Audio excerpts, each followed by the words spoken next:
आकाशवाणी लखनऊ से प्रस्तुत हैं प्रादेशिक समाचार।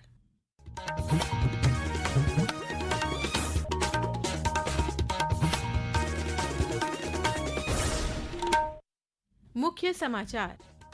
मुख्यमंत्री योगी आदित्यनाथ के 2 दिवसीय जापान दौरे के पहले दिन उत्तर प्रदेश को मिले 11,000 करोड़ रुपए के निवेश प्रस्ताव। मुख्यमंत्री ने टोक्यो में किया भव्य रोड शो। केंद्रीय कृषि मंत्री शिवराज सिंह चौहान ने आज अयोध्या में श्री रामलला और हनुमानगढ़ी में किया दर्शन पूजन। किसानों की समृद्धि को बताया सरकार का संकल्प। उप मुख्यमंत्री ब्रजेश पाठक ने सैफई मेडिकल यूनिवर्सिटी के स्थापना दिवस समारोह को किया संबोधित। कहा, इटावा में हाईवे पर जल्द बनेगा ट्रॉमा सेंटर। और बरसाना में उत्साह और उमंग के साथ खेली गई लठमार होली। वाराणसी में रंग भरी एकादशी को लेकर काशी विश्वनाथ मंदिर में विशेष तैयारियां।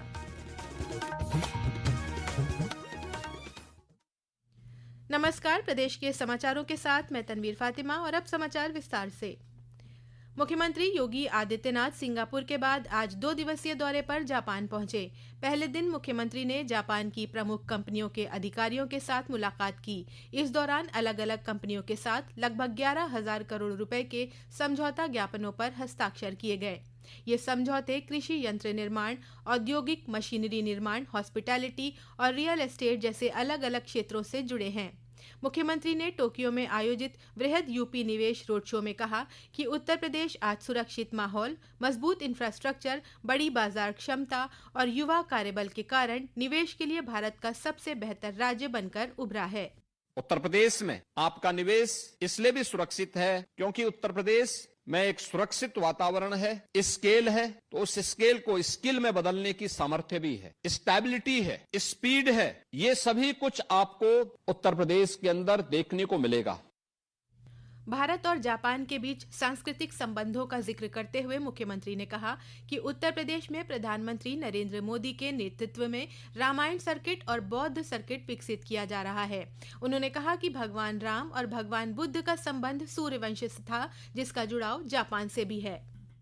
उत्तर प्रदेश के अंदर स्पिरिचुअल टूरिज्म को आगे बढ़ाने के लिए प्रधानमंत्री मोदी जी के नेतृत्व में रामायण सर्किट के साथ साथ बौद्ध सर्किट के कार्यक्रम को सफलतापूर्वक हमारी सरकारें उत्तर प्रदेश के अंदर प्रभावी ढंग से आगे बढ़ाने का कार्य कर रही है। जब भगवान राम की बात होगी, भगवान बुद्ध की बात होगी, तो स्वाभाविक रूप से इन दोनों का संबंध सूर्य वंश की उस महान परंपरा से है, जिस सूर्य की प्रथम किरण का उदय होने का इंतजार हमेशा जापान वासियों को होता है।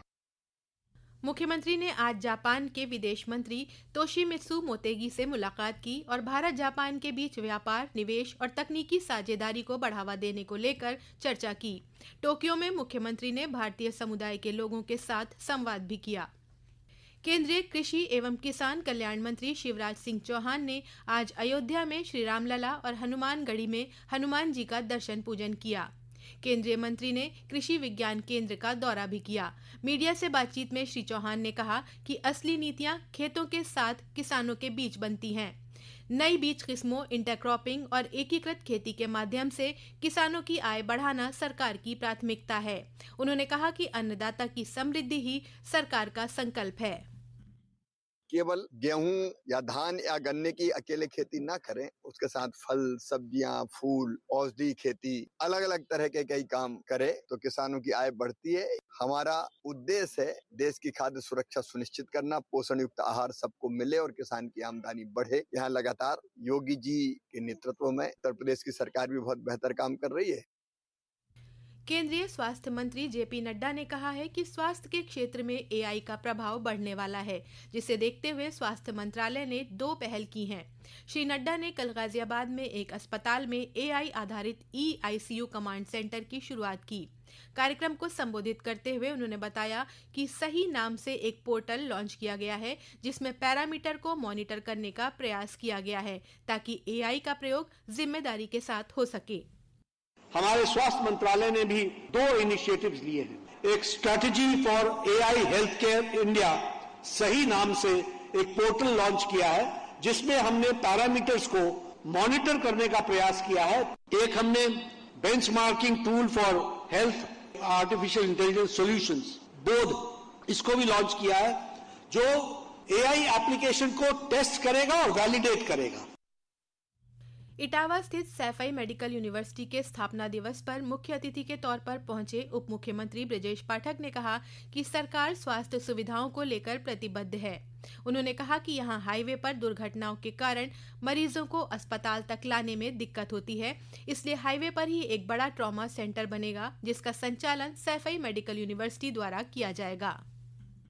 हमारी प्रतिबद्धता मरीजों के प्रति है, उत्तर प्रदेश के लोगों के प्रति है। इटावा और आसपास जनपदों के सभी मरीजों को बेहतर क्वालिटी हेल्थ सर्विसेज यहाँ मिले, उसको सुनिश्चित किया जाएगा। इसके अलावा हाईवे पर बड़ी संख्या में दुर्घटनाओं के कारण मरीजों को यहाँ आना पड़ता है, तो आज हमने तय किया है और हमने घोषणा भी की है कि हाईवे पर एक बड़ा ट्रॉमा सेंटर बनेगा, जिसको सैफई आयुर्विज्ञान संस्थान चलाएगा और उसके लिए प्रस्ताव मांग लिया, इसको शीघ्र से शीघ्र स्वीकृत किया जाए। ये समाचार आप आकाशवाणी लखनऊ से सुन रहे हैं। ताज़ा समाचार जानने के लिए आप हमारी वेबसाइट newsonair.gov.in पर लॉगिन कर सकते हैं। इसके साथ ही आप प्रादेशिक समाचारों का ये बुलेटिन हमारे YouTube channel news on AIR Lucknow पर भी सुन सकते हैं। लखनऊ में जनगणना कार्यों के संबंध में एक दिवसीय प्रशिक्षण कार्यक्रम एवं समीक्षा बैठक का आयोजन किया गया। प्रदेश की जनगणना कार्य निदेशक शीतल वर्मा और नगर निकाय के निदेशक अनुज झा ने इसकी अध्यक्षता की। बैठक में प्रदेश के सभी नगर निगमों के नगर आयुक्त, अपर नगर आयुक्त एवं जोनल अधिकारी शामिल हुए।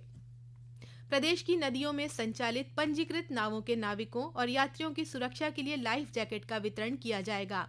प्रदेश के राहत आयुक्त डॉक्टर ऋषिकेश भास्कर यशोद ने बताया कि PAC द्वारा निविदा आमंत्रित करते हुए 38 जनपदों के 811 घाटों पर संचालित 4175 पंजीकृत नौकाओं के लिए 66,077 लाइफ जैकेट खरीदी गई हैं। उन्होंने कहा कि संबंधित जनपदों के अपर जिलाधिकारी, वित्त और राजस्व को नोडल अधिकारी नामित करते हुए 15 दिनों के भीतर स्थानीय जनप्रतिनिधियों के सामने लाइफ जैकेट वितरित करने का कार्यक्रम किया जाएगा। प्रधानमंत्री नरेंद्र मोदी ने 22 फरवरी को मन की बात कार्यक्रम में T20 विश्व कप में खेलने वाली कई टीमों में शामिल भारतीय मूल के खिलाड़ियों का जिक्र किया था। इसी क्रम में प्रधानमंत्री ने ओमान टीम से खेलने वाले विनायक शुक्ला का भी नाम लिया था। विनायक कानपुर के श्यामनगर के रहने वाले हैं। उनके पिता जितेंद्र शुक्ला ने प्रधानमंत्री द्वारा मन की बात कार्यक्रम में उनके बेटे का जिक्र किए जाने को गर्व का पल बताया है। मुझे बड़ा गर्व है कि प्रधानमंत्री श्री नरेंद्र मोदी ने उस प्रतिभा को पहचानते हुए अपने मन की बात में उसका जिक्र किया। अपार प्रसन्नता हुई हमारे सभी पारिवारिक सदस्यों को। मथुरा के बरसाना में आज लठमार होली बड़े ही उत्साह और उमंग के साथ खेली गई। राधा रानी रूपी गोपियों ने नंदगांव के हुरियारों पर जमकर लाठियां बरसाईं। बरसाना की इस अनोखी लठमार होली को देखने के लिए देश के कोने कोने से श्रद्धालु यहां आते हैं। एक रिपोर्ट।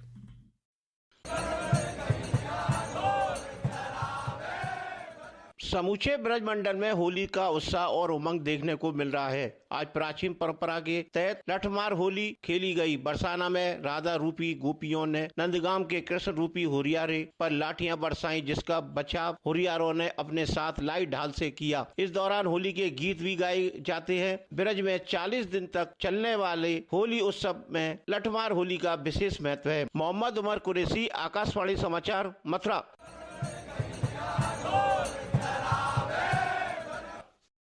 वहीं वाराणसी के काशी विश्वनाथ मंदिर में 27 फरवरी को मनाई जाने वाली रंग भरी एकादशी को लेकर विशेष तैयारियां की गई हैं। श्री काशी विश्वनाथ मंदिर के मुख्य कार्यपालक अधिकारी विश्वभूषण मिश्र ने बताया कि इस वर्ष आयोजन में कई परिवर्तन किए गए हैं। उन्होंने बताया कि इस बार शिवार्चनम मंच पर कार्यक्रमों के दौरान अबीर गुलाल के स्थान पर फूलों की होली आयोजित की जाएगी। प्रदेश का अधिकतम और न्यूनतम तापमान इस सप्ताह के दौरान सामान्य से अधिक रहने की संभावना है। मौसम विभाग के मुताबिक आगामी 3 मार्च तक मौसम के शुष्क रहने का अनुमान है। और अंत में मुख्य समाचार एक बार फिर। मुख्यमंत्री योगी आदित्यनाथ के 2 दिवसीय जापान दौरे के पहले दिन उत्तर प्रदेश को मिले 11,000 करोड़ रुपए के निवेश प्रस्ताव। मुख्यमंत्री ने टोक्यो में किया भव्य रोड शो। केंद्रीय कृषि मंत्री शिवराज सिंह चौहान ने आज अयोध्या में श्री रामलला और हनुमानगढ़ी में किया दर्शन पूजन। किसानों की समृद्धि को बताया सरकार का संकल्प। उप मुख्यमंत्री ब्रजेश पाठक ने सैफई मेडिकल यूनिवर्सिटी के स्थापना दिवस समारोह को किया संबोधित। कहा, इटावा में हाईवे पर जल्द बनेगा ट्रॉमा सेंटर। और बरसाना में उत्साह और उमंग के साथ खेली गई लठमार होली। वाराणसी में रंग भरी एकादशी को लेकर काशी विश्वनाथ मंदिर में विशेष तैयारियां। इसी के साथ प्रादेशिक समाचारों का ये बुलेटिन समाप्त हुआ। अगला बुलेटिन रात 8 बजे FM पर प्रसारित किया जाएगा।